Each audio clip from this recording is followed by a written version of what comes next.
TV पर बैठकर और कोई व्यक्ति इस तरह की भाषा का प्रयोग करे हज़रत मोहम्मद सल्लल्लाहु अलैहि वसल्लम के ख़िलाफ़ या किसी भी धर्म गुरु के ख़िलाफ़ या किसी भी धार्मिक जो महापुरुष हैं उनके ख़िलाफ़, ये कानून के भी ख़िलाफ़ है और इस देश की जो हमारी रिवायात है उसके ख़िलाफ़ है। कि अगर कोई शख्स नुपुर शर्मा हो या कोई भी हो, मजहबी जो पैगंबरों के ख़िलाफ़, देवी देवताओं के ख़िलाफ़ कोई गलत कमेंट करता है तो उसको सज़ा मिलनी चाहिए। सरकार को इसकी तरफ तवज्जो दिलाएं कि वो ऐसे लोगों के ख़िलाफ़ कार्रवाई करे। FIR ज़रूर दर्ज हुई है कई जगहों पर, लेकिन अभी तक कोई कार्रवाई की खबर हमको नहीं है। ये बहुत अफसोसनाक है हम सब के। बाद मुसलमानों पर जो जुल्म ज़्यादती हुई है और काजी साहब के साथ जो बदतमीज़ी हुई तो बिल्कुल बहुत गलत हुआ है और उसको हम कंडेम करते हैं। और बुलडोजर चला दिए जाएंगे, फला हो गए, तो ये तो खुद इस बात का ऐलान है कि आप पहले तय कर चुके हैं आप क्या करना चाहते हैं और किसके साथ क्या करना चाहते हैं।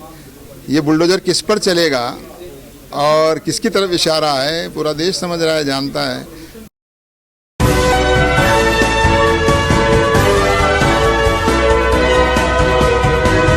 जमात इस्लामी हिंद के वाइस प्रेसिडेंट सलीम इंजीनियर साहब मेरे साथ मौजूद हैं।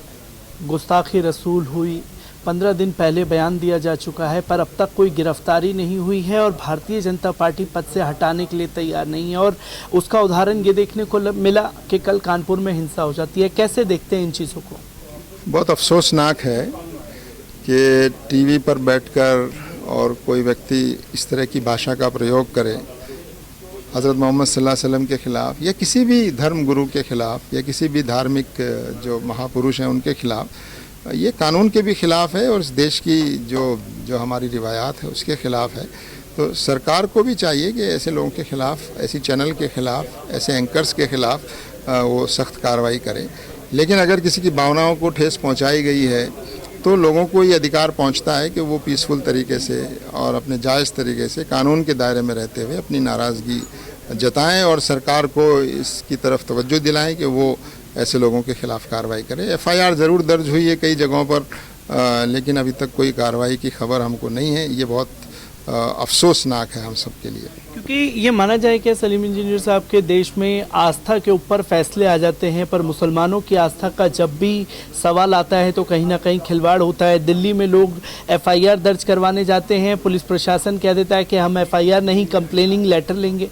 तो किस तरीके से देखते हैं? और BJP शासित राज्यों में तमाम जगह से यही खबरें देखने को मिली।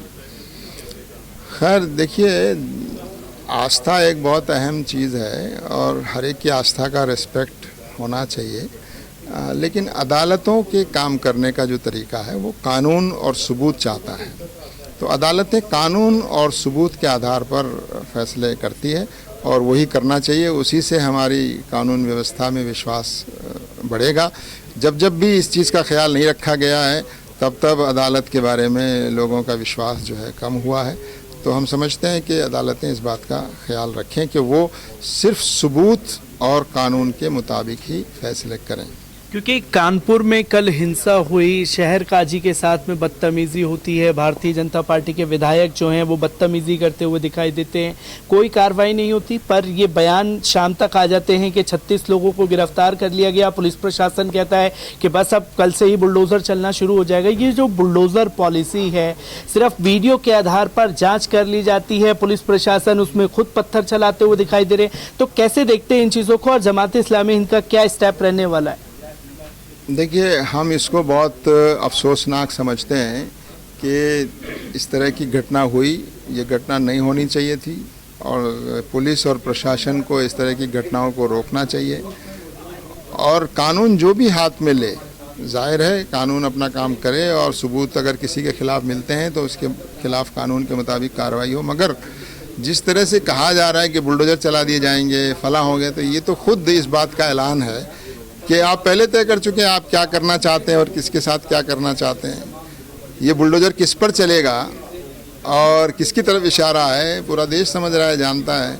तो इसलिए खुद हमारी अदालतों ने इस पर तबसरा किया है कि ये कानून, आप बुलडोज़र भी चलाएंगे कहीं पर तो कानून के मुताबिक चलेगा। वो इस तरह से बुलडोज़र किसी की मर्ज़ी और किसी की इच्छा या किसी के रुझान की वजह से बुलडोज़र चलाना, या किसी के पास ताकत है, सरकार है तो वो बुलडोज़र चलाएगा कहीं भी। तो चाहे वो मुसलमान हो, कोई भी हो, ये बहुत गलत बात है और इस तरह की भाषा का प्रयोग मैं समझता हूँ नहीं किया जाना चाहिए कि जांच हो, सबूत हो किसी के खिलाफ और किसी ने कानून तोड़ा है, हाथ में लिया है तो उसके खिलाफ कानून के मुताबिक कार्रवाई हो और कानून के मुताबिक कार्रवाई करना सबकी जिम्मेदारी। एक आखिरी सवाल लेना चाहेंगे कि अब बेगुनाहों को अगर फंसाया जाता है तो कानूनी लड़ाई जमात इस्लामी हिंद लड़ेगी? जमात इस्लामी हिंद हर जो बेगुनाह आदमी है जिसके साथ ज्यादती हुई है, चाहे वो मुसलमान हो चाहे वो हिंदू हो, किसी धर्म का हो, हम उसके साथ हैं और उसकी जो मदद भी हम कर सकते हैं। हम ये तो दावा नहीं कर सकते हम कितनी मदद कर सकते हैं, लेकिन अन्याय किसी के भी साथ हो, चाहे वो किसी भी धर्म का हो, उसको न्याय दिलाना और दिलाने की कोशिश करना और अन्याय के खिलाफ आवाज़ उठाना और और न्याय के लिए किसी को न्याय दिलाने की कोशिश करना, ये हम सब की जिम्मेदारी है और जमात इस्लामी हिंद भी अपनी जिम्मेदारी को अपनी हद तक अदा करने की कोशिश कर रही है। इस वक्त जमात इस्लामी हिंद में मैं मौजूद हूँ। लगातार गुस्ताखे रसूल नुपुर शर्मा के खिलाफ देश में एहतजाज हो रहा है और कल जब एहतजाज हुआ तो कानपुर से कुछ ऐसी तस्वीरें आईं जिसमें मुसलमानों को ही कसूरवार ठहरा दिया गया। 15 दिन हो चुके हैं, ना तो भारतीय जनता पार्टी ने उन्हें पद से हटाया है और ना ही कोई गिरफ्तारी हुई है। कैसे देख रहे हैं कानपुर इंसिडेंट को और नुपुर शर्मा के इस कदम को? हमारा तो शुरू से स्टैंड ये है कि अगर कोई शख्स नुपुर शर्मा हो या कोई भी हो, मजहबी जो पैगंबरों के ख़िलाफ़, देवी देवताओं के ख़िलाफ़ कोई गलत कमेंट करता है तो उसको सज़ा मिलनी चाहिए। होता यह है कि इस तरह के लोग इस तरह के पहले कमेंट करते हैं, फिर लोग जो प्रोटेस्ट करते हैं और प्रोटेस्ट के बाद फिर इसी तरह की वायलेंस होता है। तो इस पर अगर कोई प्रोटेस्ट होना था तो हुकूमत की जिम्मेदारी थी, पुलिस की जिम्मेदारी थी कि जुलूस को कंट्रोल करते हैं, क्योंकि मुजाहरा करना, प्रोटेस्ट करना तो हमारा बुनियादी हक़ है। लेकिन वहाँ पर वायलेंस हुआ, अब उसके बाद बड़े बड़े गिरफ्तारियाँ हो रही और ख़ुद मुसलमानों की कसूरवार ठहराया जा रहा है। भाई प्रोटेस्ट करना हमारा बुनियादी हक़ है, तो उस शख्स को या उस खातून को, नुपुर शर्मा को, उनको सज़ा पहले मिलनी चाहिए। तो हमारा कहना यही है कि इस तरह के लोगों पर पाबंदी लगे और उनको सज़ा मिले। उनको सज़ा देने की बात कही जा रही है, पर कल देखने को मिला कानपुर के शहर काजी के साथ में भारतीय जनता पार्टी के जो विधायक हैं वो बदतमीजी करते हुए आए, उन्हें मारा पीटा गया। तो कैसे देख रहे हैं ये दंगा करवाया गया? क्योंकि हमने लगातार देखा कि जब दिल्ली में दंगे हुए तब देश के प्रधानमंत्री डोनाल्ड ट्रंप यहाँ मौजूद थे और कल कानपुर में भी देश के प्रधानमंत्री मौजूद थे और दंगा हो जाता है। कानपुर में मौजूद नहीं थे, वहाँ से काफ़ी दूर थे वो। प्रेसिडेंट वल्लभ जी कहा जा रहा कि कानपुर में मौजूद थे, लेकिन जो भी हुआ वो गलत हुआ। और उसके बाद मुसलमानों पर जो जुल्म ज़्यादती हुई है और काजी साहब के साथ जो बदतमीज़ी हुई तो बिल्कुल बहुत गलत हुआ है और उसको हम कंडेम करते हैं और हुकूमत से मुतालबा भी करते हैं।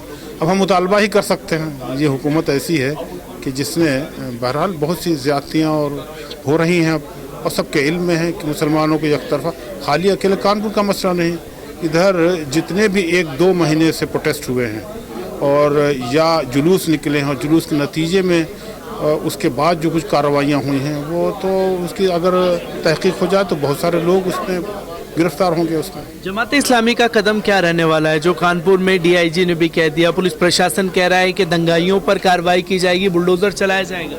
बिल्कुल गलत बात है। बुलडोज़र कल्चर जो है ये तो इंतहाई ख़तरनाक है। बुलडोज़र का कल्चर ने तो हमें तबाह करेगी, इसलिए कि एक कम्युनिटी के ख़िलाफ़ अगर वो कुछ, इसका मतलब ये है कि उनके ख़िलाफ़ कोई भी ज़्यादती हो और वो लोग खामोश बैठे रहें, उनका प्रोटेस्ट का जो हक़ वो भी ना करें। तो ये बुलडोज़र की कार्रवाई तो हमारी यूपी से शुरू हुई थी और वो एक कल्चर बनता जा रहा है। इस पर सुप्रीम कोर्ट ने भी इस पर इनको यहाँ पर जब हुआ, दिल्ली में हुआ था, तो वहाँ पर भी उन लोगों ने, सुप्रीम कोर्ट ने फटकार लगाई थी और कहा था किसी का आश्रय छीन सकते हैं आप। अच्छा, ये बात अभी साबित नहीं हुई गुनहगार है कि नहीं है। सबसे बड़ी बात तो ये है कि जुर्म साबित हो जाए उसके बाद कोई कार्रवाई करें तो लगता है ठीक है, लेकिन किसी के घर को आप नहीं गिरा सकते। घर जो आश्रय जो है, जहाँ पर सहारा होता है, आदमी सर छुपाता, वो बहुत इंपॉर्टेंट चीज़ है। बगैर घर के आदमी कैसे रहेगा? तो ये कार्रवाई ही गलत है, मैं समझता हूँ इसको और मैं कंडेम करता हूँ। जमात इस्लामी हिंद का क्या कदम रहेगा अगर नुपुर शर्मा को लेकर के कोई कार्रवाई नहीं होती है? देखिए, जमात इस्लामी हिंद कोई कोर्ट और अदालत तो नहीं है, हम तो उसको कंडेम करते हैं और कॉन्स्टिट्यूशन में उसका प्रोविज़न है कि ऐसे लोगों के खिलाफ क्या कार्रवाई हो, उस प्रोविज़न के मुताबिक उनके खिलाफ कार्रवाई हो। तो हम यही मुतालबा कर सकते हैं।